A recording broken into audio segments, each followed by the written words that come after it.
17 Anglais empoisonnés. Gabriel García Márquez. La première chose que la señora Prudencia Linero remarqua en arrivant dans le port de Naples fut l'odeur, semblable à celle du port de Riohacha.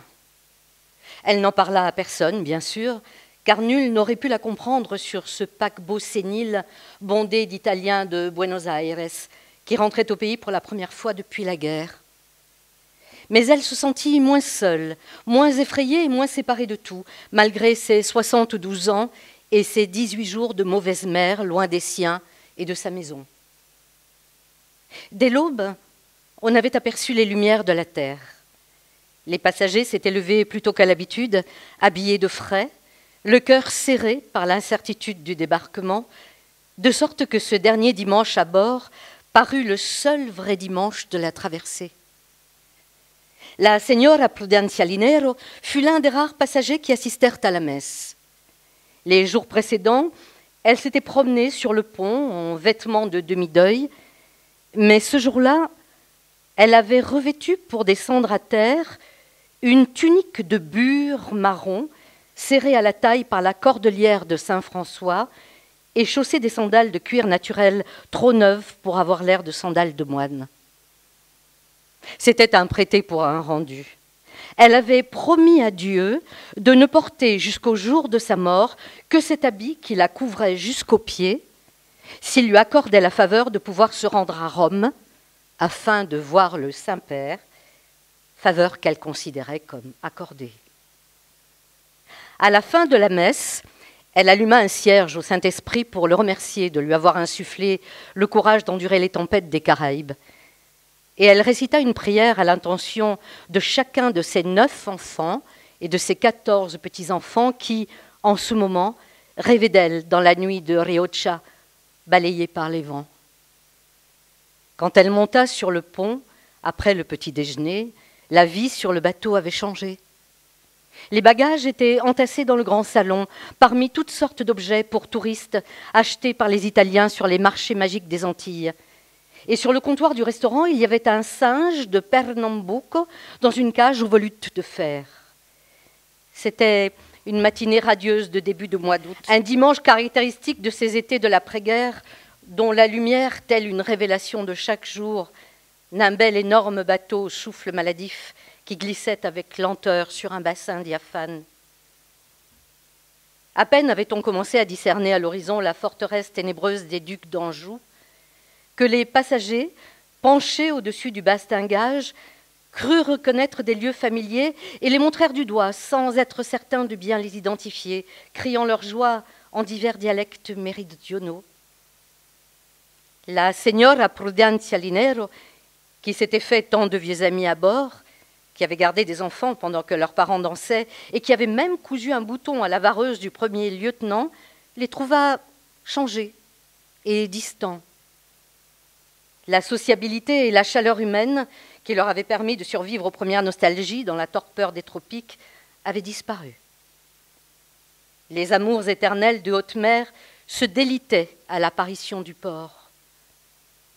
La señora Prudencia Linero, qui ne connaissait pas la nature versatile des Italiens, pensa que le mal se trouvait non pas dans le cœur des autres, mais dans le sien, car elle était la seule à faire un voyage d'aller parmi la foule qui accomplissait celui du retour.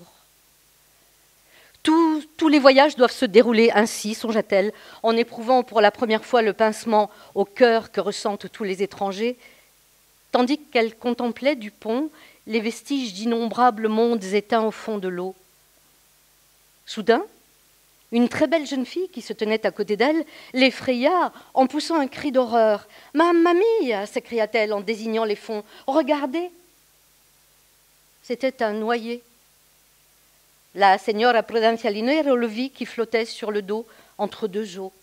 Un homme d'âge mûr, chauve, d'une rare prestance naturelle et dont les yeux grands ouverts et gais avaient la couleur du ciel au petit matin. Il portait un frac et un gilet de brocart, des bottines vernies et un gardénia vivant à la boutonnière. Dans sa main droite, il tenait un petit paquet en forme de cube, enveloppé dans du papier cadeau, et ses doigts de fer livide étaient crispés sur le ruban, seule chose à laquelle il avait pu s'agripper à l'instant de mourir. « Il a dû tomber pendant une noce, dit-il le lieutenant. Cela arrive souvent en été dans ces eaux. » Ce fut une vision fugace, car au même instant, ils entrèrent dans la baie, et d'autres motifs moins lugubres détournèrent l'attention des passagers. Mais la signora Prudencia Linero continuait à penser au noyé, le pauvre noyé, dont la queue de pie ondulait dans le sillage du paquebot. Le bateau, aussitôt entré dans la baie, un remorqueur délabré se précipita à sa rencontre et le hala entre les nombreuses épaves de navires de guerre détruits pendant le conflit. L'eau se transformait en huile à mesure que le paquebot se frayait un chemin entre les décombres rouillés, et la chaleur se fit plus terrible encore que celle de Riohacha à la mi-journée. De l'autre côté du chenal, radieuse sous le soleil de 11 heures, la ville tout entière surgit soudain avec ses palais chimériques et ses vieilles baraques multicolores pelotonnées sur les collines. Des fonds agités monta alors un remugle insupportable où la signora Prudencia Linero reconnut les fluves de crabes pourris du patio de sa maison. Tandis que l'on effectuait les manœuvres, les passagers laissaient éclater leur joie en reconnaissant leur famille dans l'agitation du quai. La plupart étaient des matrones automnales aux poitrines resplendissantes, comprimées dans des vêtements de deuil, qu'accompagnaient les enfants les plus beaux et les plus nombreux du monde, et des maris petits et zélés, appartenant au genre immortel de ceux qui lisent le journal après leurs épouses et portent de stricts costumes de notaire, malgré la chaleur. Au centre de ce tumulte de foire, un très vieil homme à l'air inconsolable sortait de poche de son pardessus de mendiant des poignées et des poignées de petits poussins. En veux-tu, en voilà. En quelques secondes, ils se répandirent sur tout le quai en poussant des pépiments affolés. Et nombre d'entre eux ne devaient qu'à leur nature d'animaux magiques de se remettre à courir vivants après avoir été piétinés par la foule indifférente au prodige. Le magicien avait retourné son chapeau par terre, mais du pont, il n'eut personne de charitable pour y lancer la moindre pièce de monnaie. Fascinée par ce spectacle merveilleux qui semblait donné en son honneur, car elle était la seule à l'apprécier, la signora Prudencia Linero n'aurait pu dire à quel moment on avait approché la passerelle, ni quand l'avalanche humaine avait déferlé sur le bateau en poussant des hurlements avec une ardeur de boucanier à l'abordage. Abasourdie par l'allégresse et le relent d'oignons rances de nombreuses familles en été, bousculée par les équipes de porteurs qui se battaient pour enlever les bagages, elle se sentit livrée à une mort sans gloire, pareille à celle des poussins sur le quai. Alors elle s'assit sur sa malle de bois au coin de l'éton peint et, imperturbable, se mit à réciter un cercle vicieux de prières afin de se protéger des tentations et des dangers de cette terre d'infidèles. C'est là que la trouva le premier lieutenant, une fois le cataclysme passé, alors qu'il ne restait plus qu'elle dans le salon abandonné. « Personne ne doit rester ici, » lui dit le lieutenant avec une certaine amabilité. « En quoi puis-je vous aider ?»« Je dois attendre le consul, » répondit-elle. Elle disait vrai. 2 jours avant que le bateau ne lève l'ancre, son fils aîné avait envoyé un télégramme au consul à Naples, qui était de ses amis, pour le prier d'aller l'attendre au port et l'aider dans ses démarches pour se rendre à Rome. Il avait donné le nom du bateau et l'heure de son arrivée et précisé qu'il pourrait la reconnaître à l'habit de franciscain qu'elle porterait pour descendre à terre. Elle se montra si sûre d'elle-même que le premier lieutenant l'autorisa à attendre encore un moment, bien que l'équipage s'apprêtât à déjeuner et que l'on eût déjà renversé les chaises sur les tables et commencé à laver les ponts à grande eau.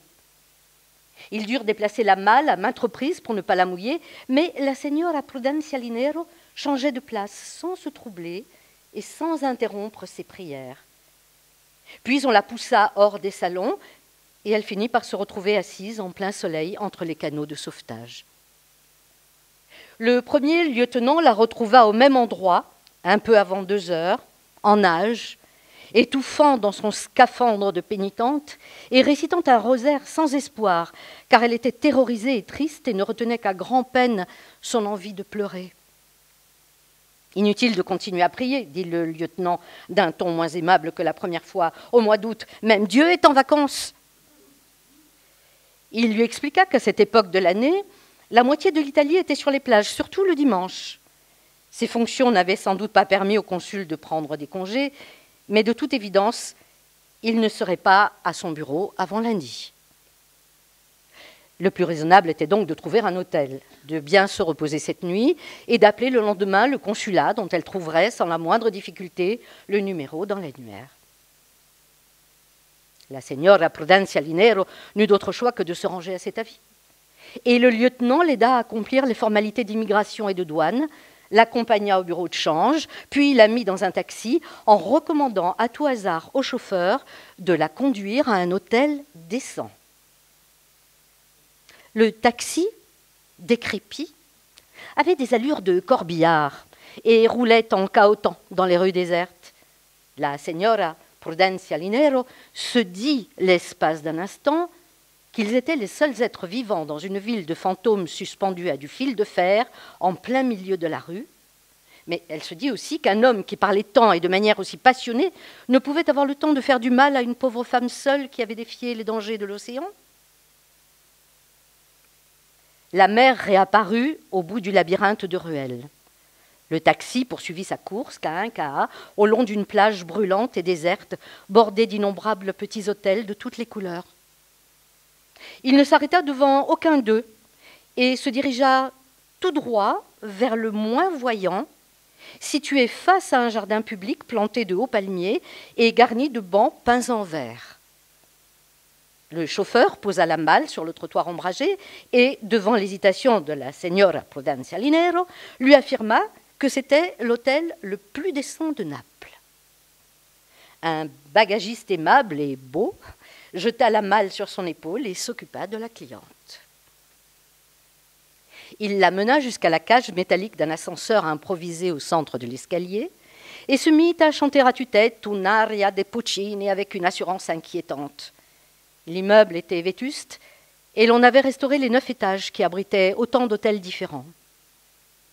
La signora Prudencia Linero eut, le temps d'une brève hallucination, le sentiment soudain d'être enfermée dans une cage à poules qui montait avec lenteur au centre d'un escalier de marbre assourdissant et surprenait les gens chez eux, livrés à leurs problèmes les plus intimes, en caleçons déchirés, éructant des renvois acides.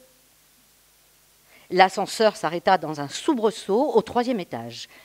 Le bagagiste cessa de chanter, fit coulisser les battants de la porte et, d'une révérence galante, signifia à la signora Prudencia Linero qu'elle était chez elle. Elle aperçut dans le vestibule un adolescent languide, derrière un bureau de réception en bois incrusté de morceaux de verre multicolores et flanqué de cache-pots en cuivre où des plantes donnaient un agréable ombrage. Il lui plut d'emblée, car il avait les mêmes boucles d'ange que son dernier petit-fils. Le nom de l'hôtel, gravé sur une plaque de bronze, lui plut aussi, comme lui plurent l'odeur d'acide phénique, les fougères suspendues, le silence et les fleurs de lys dorées du papier peint. Elle avait un pied hors de l'ascenseur lorsque son cœur se serra soudain. Un groupe de touristes anglais, en short et en sandales de plage, somnolaient sur une longue rangée de fauteuils. Ils étaient 17, assis dans un ordre symétrique, comme s'ils ne faisaient qu'une seule et unique personne, maintes fois reflétée dans les miroirs d'une galerie. En les apercevant, la signora Prudencia Linero ne put les distinguer les uns des autres, et la seule chose qui la frappa fut la longue file de genoux roses qui ressemblaient à des jarrets de porc pendus au crochet d'une charcuterie. Au lieu d'avancer vers la réception, elle recula en frissonnant et rentra dans l'ascenseur. « Allons à un autre étage, dit-elle. « C'est le seul hôtel avec salle à manger, signora, dit le bagagiste. « Ça m'est égal, répliqua-t-elle. Le bagagiste eut un geste de résignation, ferma la porte de l'ascenseur et chanta la fin de la chanson en montant vers l'hôtel du 5e étage. Là, tout semblait moins strict. La propriétaire était une matrone printanière qui parlait un espagnol aisé et personne ne faisait la sieste dans les fauteuils du vestibule. Il n'y avait pas de salle à manger, en effet, mais l'hôtel était associé à une auberge proche qui accordait aux clients des prix spéciaux. De sorte que la señora Prudencia Linero décida qu'elle passerait la nuit ici, rassurée par l'éloquence et la sympathie de la patronne, autant que soulagée de ne voir aucun Anglais aux genoux roses dormant dans le vestibule. Il était 2 heures, les persiennes de la chambre étaient closes, et la pénombre fraîche et silencieuse, comme un bocage secret où il lui fait bon pleurer. Aussitôt qu'elle fut seule dans sa chambre, la señora Prudencia Linero poussa les 2 loquets de la porte et, pour la première fois de la journée, évacua à grand-peine un petit jet d'urine qui lui permit de retrouver son identité perdue pendant le voyage. Puis elle ôta ses sandales, dénoua la cordelière de son habit, s'allongea du côté du cœur sur le grand lit conjugal trop large et trop seul pour elle seule, et laissa couler une autre fontaine, cette fois de larmes longtemps contenues. C'était la première fois qu'elle quittait Riohacha. Mais c'était surtout l'une des rares fois où elle était sortie de chez elle depuis le mariage et le départ de ses enfants, car elle s'était retrouvée seule avec 2 indiennes misérables pour s'occuper du corps sans âme de son mari. Elle avait gâché la moitié de sa vie dans la chambre conjugale, au chevet des vestiges du seul homme qu'elle avait jamais aimé et qui était demeuré en état de léthargie pendant presque 30 ans, couché dans le lit de leurs amours juvéniles sur un matelas de peau de chèvre. En octobre dernier, le malade avait ouvert les yeux dans un éclair subit de lucidité, reconnu les siens et demandé que l'on fasse venir un photographe. On alla chercher le vieux qui prenait des photos dans le parc avec un énorme appareil à soufflet et un manchon noir et qui se servait d'une cuvette de magnésium pour les photos d'intérieur. Le malade en personne dirigea les prises de vue, une pour Prudencia, pour l'amour et le bonheur qu'elle m'a donné dans la vie. Il posa sous le premier éclair de magnésium, 2 autres pour mes filles adorées, Prudencita et Natalia. Il posa une nouvelle fois, 2 autres pour mes fils qui sont un modèle de tendresse et de bon sens pour la famille, et ainsi de suite, jusqu'à ce que le papier fît défaut et que le photographe dut aller se réapprovisionner chez lui.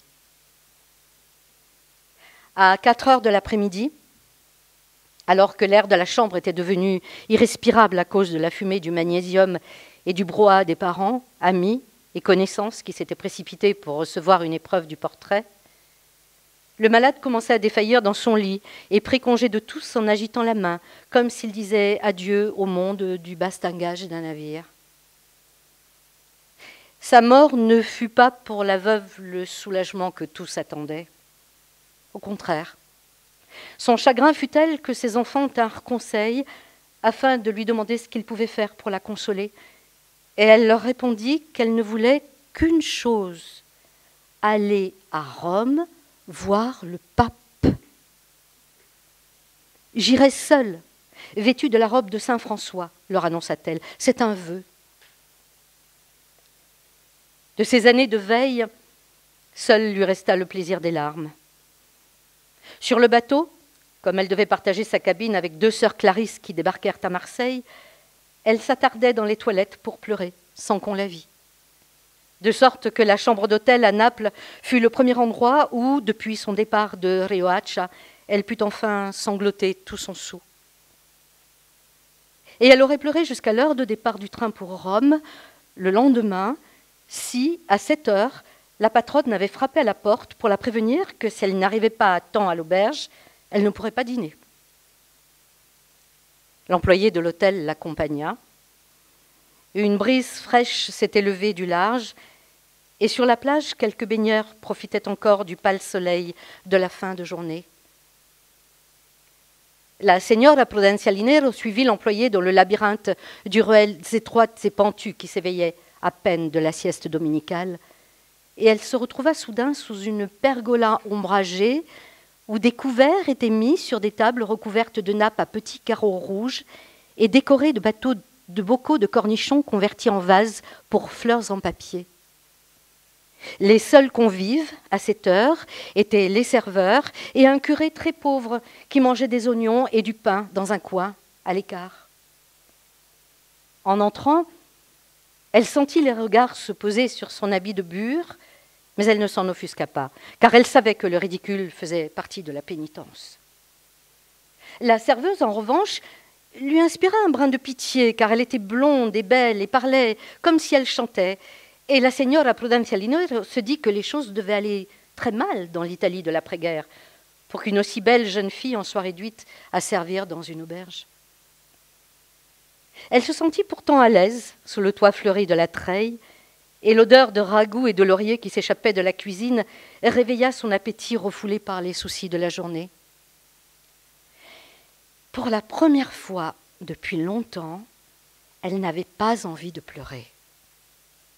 Pourtant, elle ne put manger à sa guise. En partie parce qu'elle avait du mal à comprendre et à se faire comprendre, malgré la sympathie et la patience de la serveuse blonde. En partie parce que le seul plat de viande était de petits oiseaux chanteurs, comme ceux que l'on élevait en cage dans les maisons de Riohacha. Le curé, qui mangeait dans un coin, finit par leur servir d'interprète et tenta de lui expliquer qu'en Europe, les difficultés de la guerre étaient loin d'être terminées et que l'on devait apprécier le miracle d'avoir au moins quelques petits oiseaux des bois se mettre sous la dent. Mais elle les refusa. « Pour moi, ce serait comme manger un de mes enfants, dit-elle. » Elle dut se contenter d'une assiété de potage au vermicelle, d'un plat de courgettes bouillies accompagné d'une tranche de lard rance et d'un morceau de pain dur comme le marbre. Pendant qu'elle mangeait, le curé s'approcha, la supplia de lui faire la charité d'une tasse de café et s'assit à sa table. Il était yougoslave, mais avait servi dans les missions de Bolivie et parlait un espagnol ardu et imagé. Il fit à la signora Prudencia Linero l'impression d'un homme ordinaire et dépourvu de toute indulgence, et elle remarqua ses mains vulgaires aux ongles cassés et sales et son haleine aux relents d'oignons si puissante qu'elle semblait indissociable de sa personne. Mais après tout, il était au service de Dieu, et c'était un plaisir nouveau que de rencontrer quelqu'un avec qui s'entretenir si loin de chez soi. Ils parlèrent sans hâte, indifférents à la dense rumeur des tables qui les entourait à mesure que des clients occupaient les autres tables. La signora Prudencia Linero s'était déjà forgé sur l'Italie un jugement catégorique. Elle ne l'aimait pas. Non parce que les hommes étaient un peu entreprenants, ce qui était déjà trop pour elle, ni parce qu'on s'y régalait d'oiseaux, ce qui était plus que trop, mais à cause de la fâcheuse habitude de laisser flotter les noyés à la dérive. Le curé, qui, outre le café, s'était offert à ses frais un verre de grappe, tenta de lui démontrer la légèreté de son jugement. Durant la guerre, on avait mis au point un service très efficace pour repêcher, identifier et donner une sépulture chrétienne aux nombreux noyés qui apparaissaient au petit matin flottant dans la baie de Naples. Depuis des siècles, conclut le curé, les Italiens ont conscience de n'avoir qu'une vie et tentent de la vivre du mieux possible. Cela les a rendus calculateurs et inconstants, mais en même temps, cela les a aguerris de la cruauté. « Le bateau ne s'est même pas arrêté, dit-elle. « Non, car on prévient les autorités portuaires par radio, répondit le curé. À cette heure-ci, on doit l'avoir repêché et enterré comme un bon chrétien. » La conversation les mit de bonne humeur. Ce n'est qu'après avoir terminé son repas que la signora Prudencia Linero se rendit compte que l'auberge était pleine. Aux tables voisines, des touristes à moitié nus dînaient en silence, et parmi eux, quelques amoureuses s'embrassaient au lieu de manger. Au fond, attablés près du comptoir, les gens du quartier jouaient aux dés et buvaient un vin sans couleur. La signora Prudencia Linero comprit qu'un seul motif la retenait dans ce pays ingrat. « Croyez-vous qu'il soit très difficile de voir le pape ?» demanda-t-elle. Le curé répondit qu'en été, rien n'était plus facile. Le pape était en villégiature à Castel Gandolfo et, le mercredi après-midi, il recevait en audience publique les pèlerins venus du monde entier. L'entrée était très bon marché, 20 lire. « Et combien pour les confessions ?» demanda-t-elle. Le Saint-Père ne confesse personne, répondit le curé quelque peu scandalisé, sauf les rois, bien sûr. Je ne vois pas pourquoi il refuserait cette faveur à une pauvre femme venue de si loin, dit-elle. Il y a des rois qui, bien que rois, sont morts en attendant, dit le curé. Mais dites-moi, vous avez dû commettre un terrible péché pour avoir entrepris toute seule un tel voyage dans le seul but de le confesser au Saint-Père. La señora Prudencia Linero réfléchit quelques secondes et, pour la première fois, le curé la vit sourire. « Ave Maria Purissima, dit-elle, je me contenterai de le voir. » Et, poussant un soupir qui semblait venu du fond de l'âme, elle ajouta « C'est le rêve de ma vie. » En fait, la frayeur et la tristesse ne l'avaient pas quittée, et elle ne désirait qu'une chose, partir tout de suite d'ici et de l'Italie. Le curé, croyant sans doute qu'il n'avait plus rien à tirer de cet illuminé, lui souhaita bonne chance et se dirigea vers une autre table où il demanda qu'on lui fasse la charité d'un café. En sortant de l'auberge, la señora Prudencia Linero eut devant elle une autre ville. Elle s'étonna de la lumière du soleil à 9 heures du soir et prit peur en voyant la multitude braillarde qui avait envahi les rues pour profiter du bien-être de la brise nouvelle. Elle se demandait comment il était possible de vivre au milieu des pétarades des Vespas en folie, conduites par des hommes torse nus, avec, assises à califourchon sur le porte-bagages, des filles magnifiques accrochées à leur taille et qui se frayaient un chemin en bondissant et en louvoyant entre les jambons suspendus et les étals de pastèques. L'ambiance était à la fête, mais pour la señora Prudencia Linero, elle était à la catastrophe. Elle se perdit. Soudain, elle déboucha dans une rue malfamée où des femmes taciturnes étaient assises devant des maisons identiques dont les lumières rouges et clignotantes la firent frissonner d'horreur. Un homme, bien habillé, avec au doigt une bague en or massif et un diamant piqué à la cravate, la suivit sur plusieurs centaines de mètres, s'adressant à elle en italien, puis en anglais et en français. Comme il n'obtenait pas de réponse, il lui montra une carte postale qu'il tira avec d'autres de sa poche, et au premier coup d'œil, elle comprit qu'elle avait franchi les portes de l'enfer. Elle s'enfuit épouvantée. Au bout de la rue, elle retrouva enfin la mer crépusculaire et le remugle de coquillages pourris du port de Riohacha, et son cœur reprit sa place. Elle reconnut les hôtels bariolés au bord de la plage déserte, les taxis funèbres, le diamant de la première étoile dans le ciel immense. Au fond de la baie, amarrée seule le long du quai, elle reconnut l'énorme paquebot tout illuminé sur lequel elle était arrivée, et elle comprit qu'il n'avait plus rien à voir avec sa vie. Elle tourna à gauche, mais ne put continuer son chemin parce qu'une patrouille de carabiniers tenait à distance une foule de curieux. Une rangée d'ambulances attendait, portes ouvertes, devant son hôtel. Sur la pointe des pieds, la señora Prudencia Linero regarda par-dessus l'épaule des badauds et aperçut de nouveau les touristes anglais. On les sortait sur des brancards, un à un, figés et dignes, avec ce même air de ne faire qu'un plusieurs fois répété, dans le costume conventionnel qu'ils avaient revêtu pour le dîner, pantalon de flanelle, cravate à rayures obliques, veste sombre portant l'écusson du Trinity College, cousu sur la poche à hauteur de la poitrine. Les voisins, penchés au balcon, et les curieux bloqués dans la rue, les comptaient en chœur, comme dans un stade, à mesure qu'on les emmenait. Ils étaient 17. On les mit dans les ambulances, 2 par 2, et ils partirent dans un hurlement de sirène de guerre. Abasourdie par tant d'horreur, la señora Prudencia Linero monta dans l'ascenseur bondé de clients des autres hôtels qui parlaient des langues obscures. Ils s'arrêtèrent à chaque étage, sauf au 3e. Ouvert et éclairé, mais personne n'attendait à la réception, ni sur les fauteuils du vestibule où elle avait vu les genoux roses des 17 Anglais endormis. La patronne du 5e commenta le désastre avec une excitation incontrôlée. « Ils sont tous morts !» dit-elle à la señora Prudencia Linero en espagnol. « Ils ont été empoisonnés par la soupe d'huîtres du dîner. Des huîtres au mois d'août, vous vous rendez compte? Elle lui remit la clé de sa chambre et, sans s'occuper d'elle, s'adressa en dialecte aux autres clients.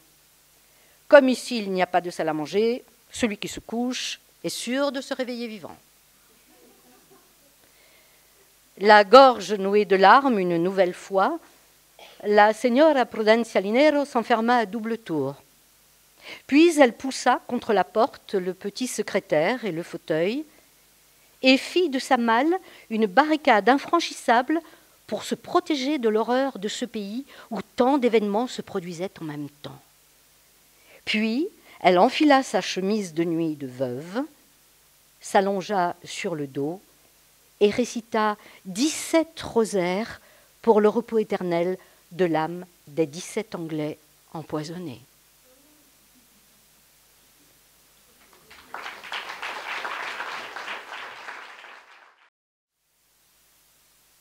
Asperges et l'immortalité de l'âme d'Achille Campanile. Il n'y a aucun rapport entre les asperges et l'immortalité de l'âme. Les premières, qui appartiennent, je crois, à la famille des aspargus, sont des légumes excellents, une fois bouillis et assaisonnés avec de l'huile, du vinaigre, du sel et du poivre. Certains préfèrent le citron au vinaigre. Bon, les asperges sont délicieuses aussi, cuites au beurre et recouvertes de parmesan. On peut y ajouter un œuf brouillé, ce qui convient parfaitement. L'immortalité de l'âme, en revanche, est un problème qui, doit-on ajouter, tourmente depuis des siècles l'esprit des philosophes. En outre, les asperges se mangent, mais point l'immortalité de l'âme. Naturellement, dans le cas qui nous occupe, à la notion correspond un fait. Dans cet ordre d'idées, on peut dire que l'immortalité de l'âme est une qualité de l'âme, une propriété particulière de l'âme, un concept en somme, lequel indique que les âmes sont immortelles. Nous sommes toujours bien loin des asperges. Une autre différence est que l'on a consacré beaucoup plus d'ouvrages à l'immortalité de l'âme qu'aux asperges. Du moins, me semble-t-il. De plus, tout le monde ne croit pas à l'immortalité de l'âme, alors que des asperges et de leur existence, chacun est assuré. Personne n'a de doute à ce sujet. Pourtant, la vérité est précisément inverse. On peut douter de l'existence des asperges, mais pas de l'immortalité de l'âme. Toutefois, même ainsi, il existe entre les deux un écart considérable. Sans parler d'une infinité d'autres différences. Voyons à présent s'il nous est possible de trouver des points de convergence entre les asperges et l'immortalité de l'âme, et où cela nous mènerait. D'une manière générale, on peut les tenir toutes deux pour des choses agréables. En effet, si l'âme n'était pas immortelle, il ne resterait rien de nous, et ce serait très désagréable. Le caractère agréable des asperges est d'un tout autre ordre, puisque c'est au palais qu'il s'adresse. Je m'aperçois qu'au fil de ma plume s'est glissée incidemment une analogie parfaitement fortuite entre les asperges et l'immortalité de l'âme. J'en suis venu, autrement dit, à prétendre que si l'âme n'était pas immortelle, il ne resterait rien de nous. Par contre, celle-ci étant immortelle, la meilleure partie de nous-mêmes demeure. De même, reste-t-il beaucoup des asperges? Malheureusement, mais contrairement à nous, ce n'est pas la partie la meilleure ni la plus noble, tant s'en faut, car c'est la pire qui subsiste. La queue. Et en quantité considérable. Ce qui n'advint pas dans d'autres cas de végétaux préalablement cuits. Les épinards, par exemple, lesquels sont entièrement comestibles. Là réside peut-être le seul point de convergence entre l'immortalité de l'âme et les asperges. Et je suis heureux de l'avoir décelé. même involontairement et sous l'effet du pur hasard, car cela apporte un contenu positif à la recherche que nous avons menée et elle nous procure des résultats qui vont bien au-delà des prévisions les plus optimistes. Mais je le répète, il s'agit d'une convergence purement formelle et extérieure, étant donné qu'il y a une belle différence entre l'âme et une queue d'asperge. Mais ce n'est pas tout, car cette analogie tout à fait formelle n'est pas non plus l'apanage des asperges, puisque les artichauts se trouvent dans la même situation que quant au pourcentage de déchets. En conclusion, et pour clore une enquête rendue extrêmement pénible par l'absence de résultats satisfaisants, nous devons dire que sous quelque angle que l'on examine la question, il n'y a rien de commun entre les asperges et l'immortalité de l'âme.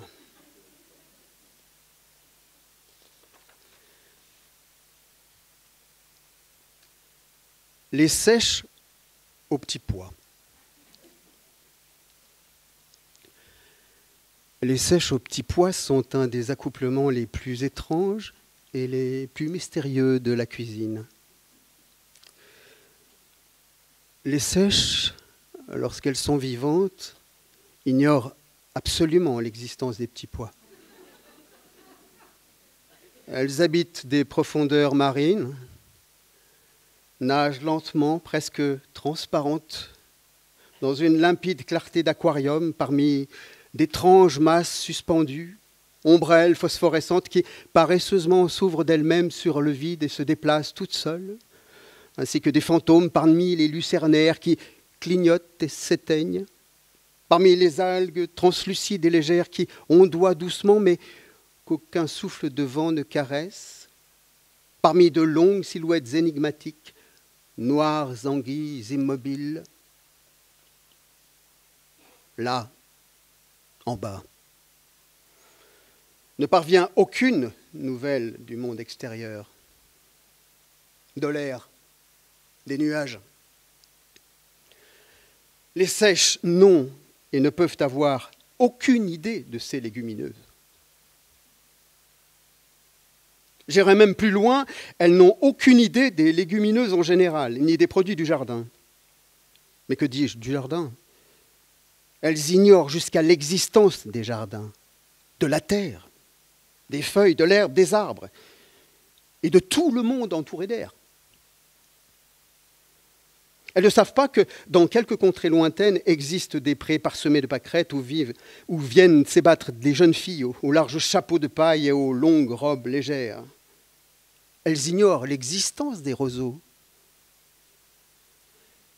Elles n'entrent en contact avec les petits pois que dans la casserole, sur le feu, lorsqu'elles sont déjà pelées, taillées en petits morceaux et presque cuites, ce qui n'est certes pas la condition idéale pour apprécier le voisinage de quiconque, fût-ce de personnages aussi respectables que les petits pois. De leur côté, ceux-ci, en admettant qu'ils aient des idées, ne peuvent avoir, dans la meilleure hypothèse, qu'une très très vague idée de la mer, essentiellement par oui-dire. Ces pauvres boulettes aveugles sont enfermées dans leur cosse.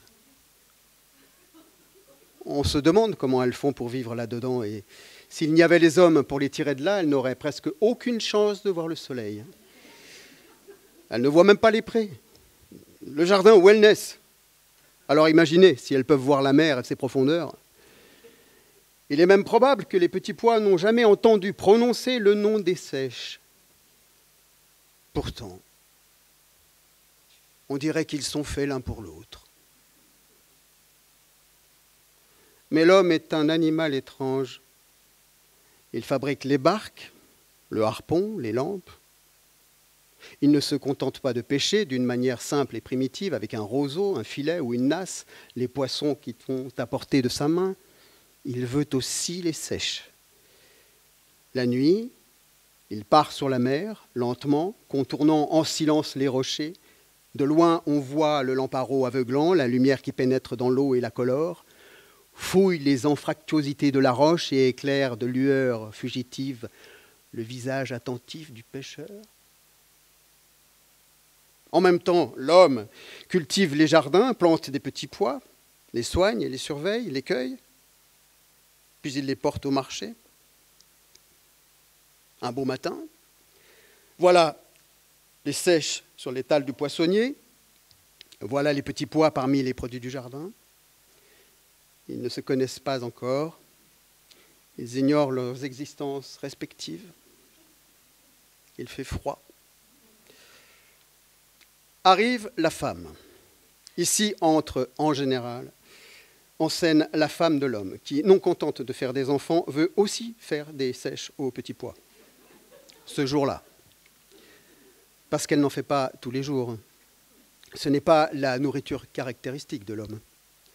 C'est un caprice, un raffinement, une variante.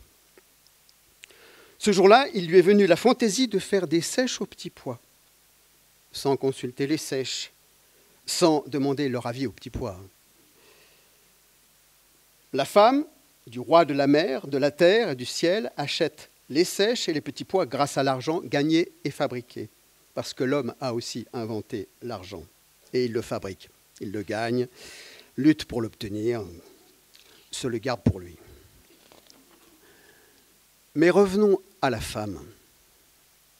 Elle rentre chez elle, elle pèle, taille et goûte. Les seiches et les petits pois qui proviennent respectivement des abysses de la mer et des viscères de la terre se rencontrent dans une casserole en rissolant. Dès cet instant, leurs destins sont liés. Le premier contact est un peu froid, mais bientôt, bon gré, mal gré, ils s'accordent à merveille. Ensemble, ils seront déposés sur un plat, ils arriveront sur la table. Ensemble, ils seront goûtés et appréciés. Et jamais l'un ne cherchera à prendre le pas sur l'autre.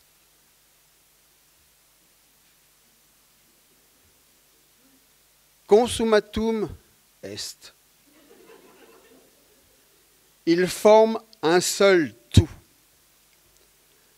Ils ont accompli d'un bout à l'autre la trajectoire de leur courte vie, qui, avec une éphémère phosphorescence, se sont rencontrés dans l'obscurité de l'univers, ont fusionné et se sont éteintes.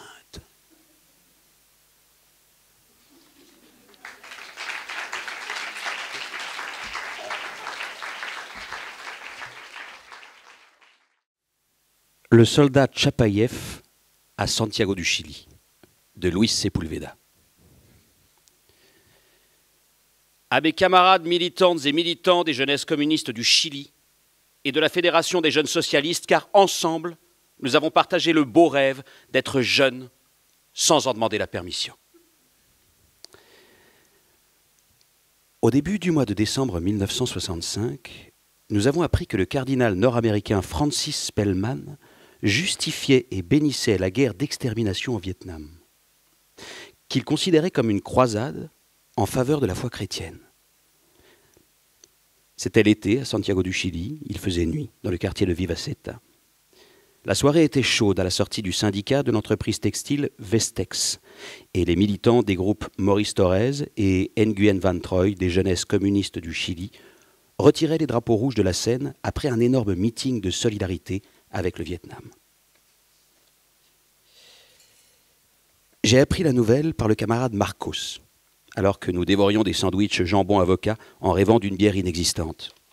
Car dans les militants des jeunesses communistes du Chili, nous ne buvions jamais d'alcool en public.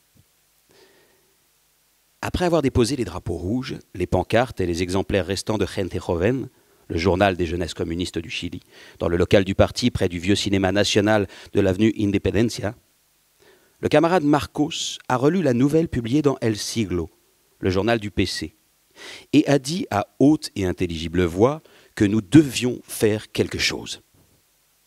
Sans préciser quoi. Mais j'étais d'accord et j'ai ajouté qu'il fallait agir vite. Le camarade Marcos a approuvé, assuré avec conviction que c'est aussi ce qu'aurait pensé le valeureux soldat Chapayev. Et nous sommes rentrés chez nous car nous devions aller en cours le lendemain et c'était l'époque des examens. Le jour suivant, le camarade Marcos m'attendait à la salle de billard Rome, le seul endroit où on laissait entrer les moins de 18 ans. Comme toujours, nous avons fait quelques parties autour d'une table au tapis vert, décolorée par les années.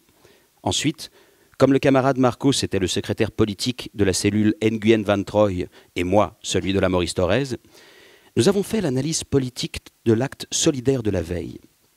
Et pour la première fois, nous avons découvert que nous étions déconcertés, que toute notre énergie était dirigée vers ce faire quelque chose pour répondre à la provocation du cardinal Spellman.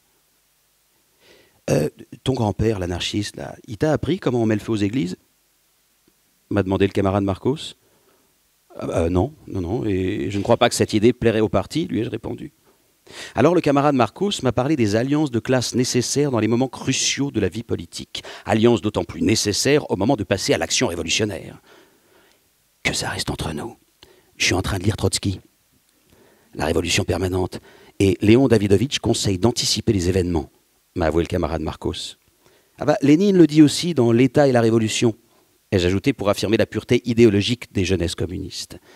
Le fait est que les socialistes veulent eux aussi faire quelque chose, et demain nous allons rencontrer le camarade Tino, a dit le camarade Marcos.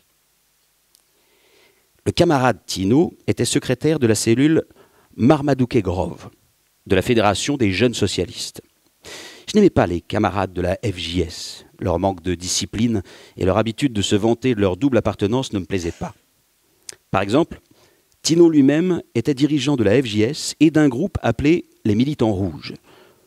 J'aimais Salvador Allende et je ne m'expliquais pas pourquoi un leader de son importance n'était pas communiste. Surtout, je n'aimais pas Tino parce qu'il avait une mobilette Saxe sur laquelle il promenait étroitement enlacés à sa taille, les plus jolis camarades des JJCC et de la FJS du quartier de Vivaceta. Et même certaines militantes de la phalange Teilhard de Chardin, de la jeunesse démocrate chrétienne. Je n'aimais pas Tino, mais sa sœur me plaisait. La réunion a eu lieu chez Tino. Une dame sympathique a ouvert la porte, nous a fait entrer et nous a offert un siège dans un living dépourvu du moindre objet de décoration prolétaire. De la cuisine sortait l'arôme incomparable d'un pan de Pasqua, tout juste sorti du four. Tino est arrivé et nous a conduits dans sa chambre. Une petite bière. Devançant le camarade Marcos qui s'apprêtait à accepter, j'ai refusé l'invitation en indiquant que les militants des JJCC ne buvaient pas d'alcool quand ils étaient en mission. Ah, c'est vrai. J'ai oublié que vous étiez sur le chemin de la sainteté, a dit Tino en ouvrant une bouteille de Pilsner. La décoration de sa chambre ne montrait, elle non plus, aucune référence prolétaire, si ce n'est le drapeau du Parti socialiste rouge, avec une carte de l'Amérique du Sud et une hache indienne au milieu du continent. Dans sa bibliothèque, pas un seul des classiques de la lutte des classes, mais par contre, un exemplaire de Les enfants de Sanchez, d'Oscar Lewis, Les damnés de la terre, de Franz Fanon, et Les fondements du marxisme, de Julio César Robet. Une grande banderole du Colo Colo occupait tout le mur derrière le lit, et son bureau était à moitié couvert de revues sur les motos. Bon, Tino nous a offert des Lucky Strike que j'ai refusés, en sortant mon paquet de Baracoas. Le camarade Marcos a accepté une cigarette de l'impérialisme, et suivant les instructions de Tino, l'a chauffée à la flamme d'une allumette avant de la fumer. Le climat est devenu décadent et un peu petit bourgeois. On devait, je crois, faire un rapport sur les raisons politiques de cette réunion, ai-je indiqué. Oh, arrête tes salades. On est d'accord, il faut faire quelque chose et je sais quoi. Le reste, c'est du baratin, a dit Tino. Et il a sorti d'un tiroir de son bureau un tube métallique fermé par 2 gros bouchons vissés. Je me préparais à ajouter que la discipline militante exigeait de faire une analyse objective de la situation comme le conseillait l'expérience historique, et je voulais ajouter que, à la Douma de Saint-Pétersbourg, bolcheviks et mencheviks avaient discuté 72 heures avant d'appeler les masses russes à l'insurrection. Mais la porte s'est ouverte, et Genoveva, la sœur de Tino, est apparue. « Les enfants, vous ne voulez pas aller dans la cuisine manger une tranche de pan de Pasqua ?» nous a-t-elle proposé avec un sourire irrésistible. « Plus tard, nous sommes occupés », a répondu Tino. Ignorant l'emphase de ces paroles, je me suis levé et avant de sortir, j'ai dit au camarade Marcos qu'il était le mieux placé pour continuer. Dans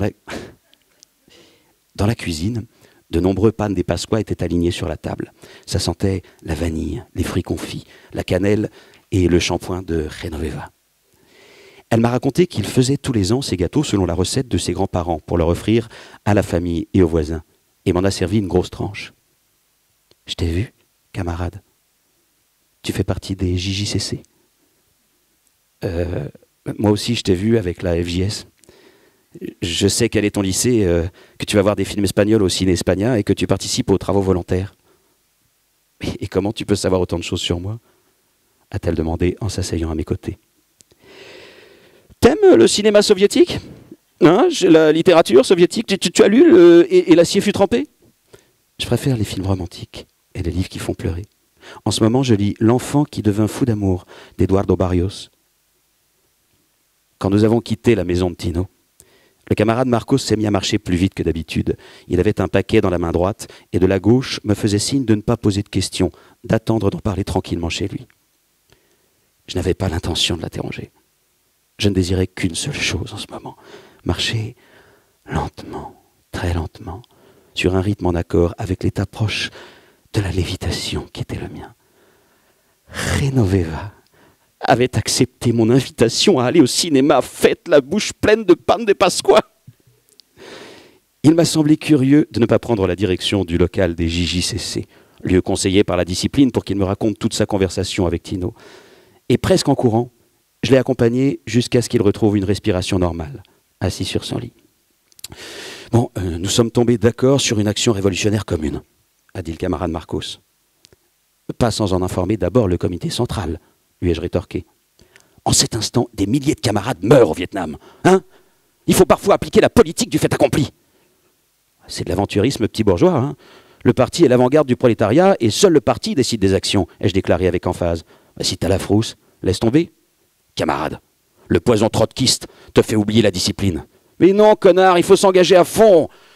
Oh, et puis abandonner une discussion politico-militaire pour aller manger du gâteau avec une nana, là, comme ça, c'est enfreindre la discipline révolutionnaire, a-t-il dit, en déposant sur le lit le tube que nous avait montré Tino.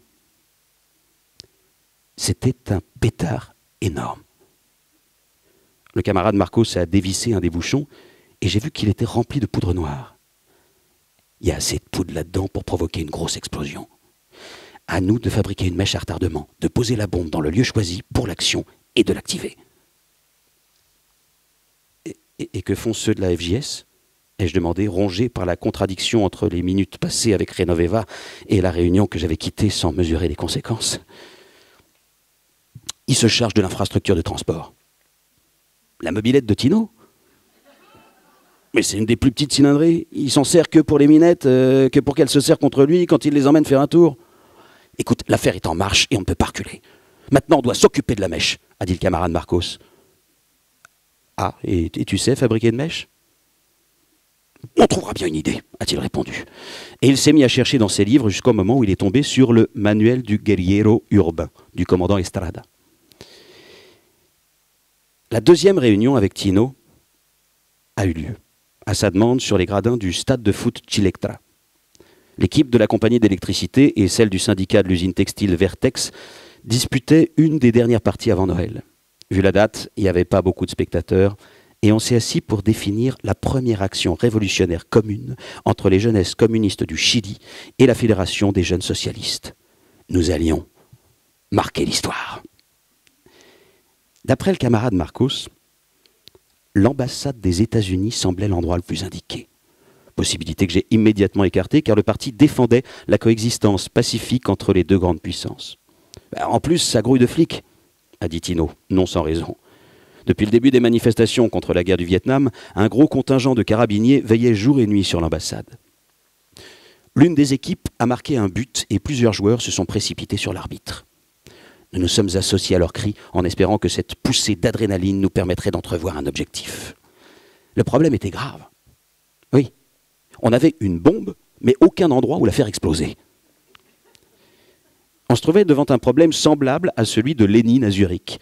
Vladimir Ilitch avait beaucoup d'idées en tête, mais à qui en parlait-il ? Aux Suisses ? Quelque chose me préoccupe, a dit Tino. Bah, parle, camarade. Un dialogue constructif permet de résoudre les contradictions au sein du peuple, a déclaré le camarade Marcos. Vous parlez comme des prédicateurs. Vous appelez votre secrétaire général mon révérend? Ce qui me préoccupe, c'est que ma sœur a tapé dans l'œil de ce connard. Et ça ne me plaît pas, je vous le dis, ça ne me plaît pas du tout.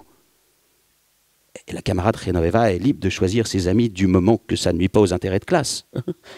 Ai-je rétorqué. Et avant les prêchis-prêchats, alléluia, hein, du con. Tu l'as invité au cinéma sans me demander la permission. C'est grave, connard. Dans la FJS, on n'agit pas de cette manière. Le camarade Marcos a suggéré... Le camarade a raison. Tu devrais, je crois, faire ton autocritique. Une autocritique? Je savais que c'était en quelque sorte la pierre philosophale du comportement communiste, une confession, mais sans le cynisme du dévot qui susurre ses péchés à son confesseur. Une autocritique se faisait à haute voix, les yeux dans les yeux de l'inquisiteur. De plus, elle s'accompagnait de la ferme intention de corriger sa trajectoire, de ne pas en remettre une couche.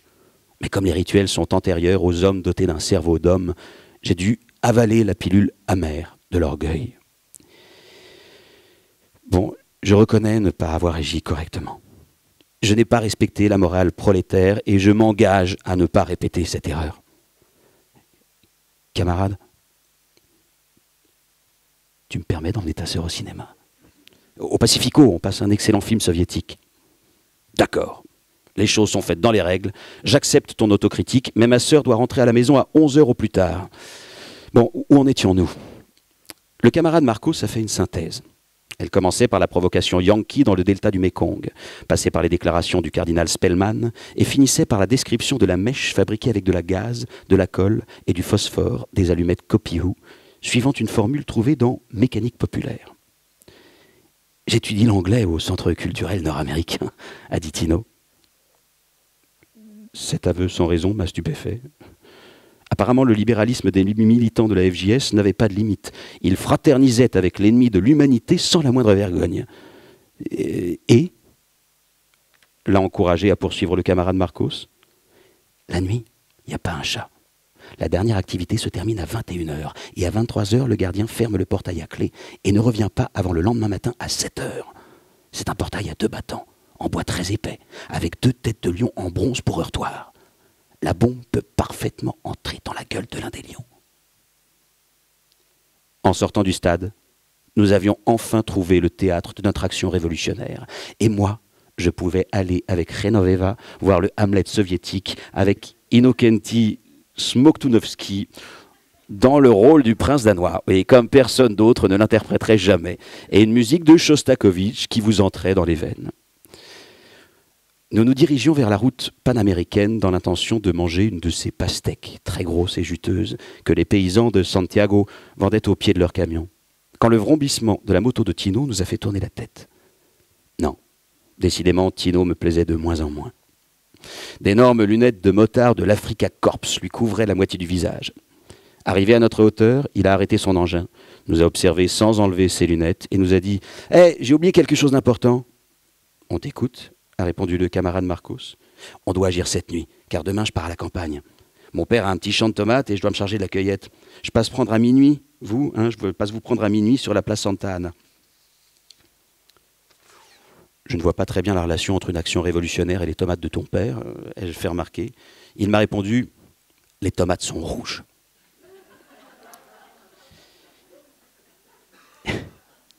Il s'apprêtait à filer sur sa machine vrombissante, mais Marcos lui a coupé la route et lui a dit d'une voix solennelle « Toute action révolutionnaire porte un nom de code, et les militants qui y participent ne se connaissent que par leur nom de guerre. Je propose que l'action s'appelle Opération Vo Nguyen Diap. » « Dans quel club joue ce mec ?» a demandé Tino, toujours caché derrière les carreaux de l'Africa Corps. « C'est le grand stratège du peuple vietnamien », s'est exclamé Marcos, piqué par le libéralisme insolent de Tino. « C'est bon, comme vous voudrez. Et pour le nom de guerre, comment je dois vous appeler ?» Le camarade Marcos s'est pris le front, a réfléchi pendant une longue minute, avant de dire que son nom de guerre était Tchapaïev. J'ai fait comme lui, et je me suis mis à chercher parmi les références dignes de mon admiration. Écartant Sandokan et Capitaine Nemo, j'ai choisi Pavel Korchagin, le héros comme Somol, de l'acier fut trempé. C'était maintenant au tour de Tino. Il n'a pas mis plus de 2 secondes pour nous faire savoir que son nom de guerre était Chamaco Valdés. Scandalisés, nous nous sommes écriés « Mais c'est un footballeur, il ne prend pas part à la lutte sociale !» Chamaco se bat comme un lion sur le terrain. Bon allez, à minuit sur la place Santa Ana. Et Tino a pris le large dans le bruit assourdissant de sa mobilette. À 23h45, les camarades Tchapaïev et Pavel, après s'être assis sur un des bancs de la place Santa Ana, ont allumé une cigarette et récapitulé minutieusement leur plan d'action.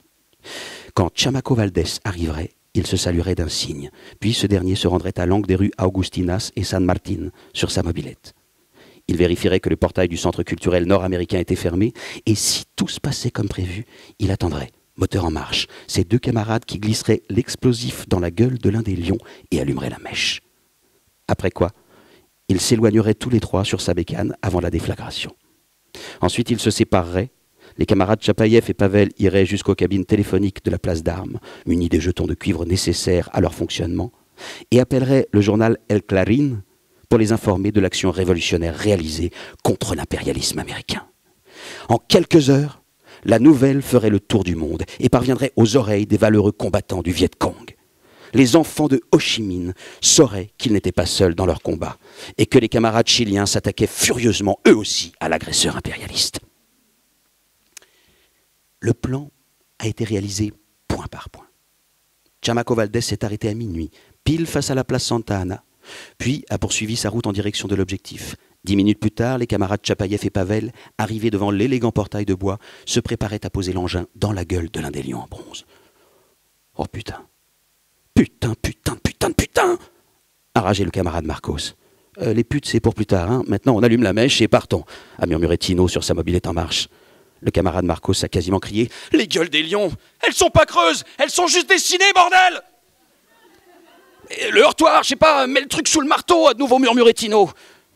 C'est ce que nous avons fait. J'ai soulevé un des marteaux et le camarade Marcos a glissé le tube d'acier en dessous. On a réussi à le faire tenir et on a allumé la mèche, d'où ont aussitôt jailli des étincelles bleues. Les Vietnamiens ont vécu les Français à Dien Bien Phu, après beaucoup de difficultés. C'est ce que je pensais pendant qu'on s'installait sur sa petite mobilette Saxe, plus appropriée pour promener les filles du quartier que pour permettre de quitter les lieux à 3 combattants qui avaient du mal à s'asseoir sur la selle minuscule. Mao a dit qu'une étincelle peut mettre le feu à la plaine.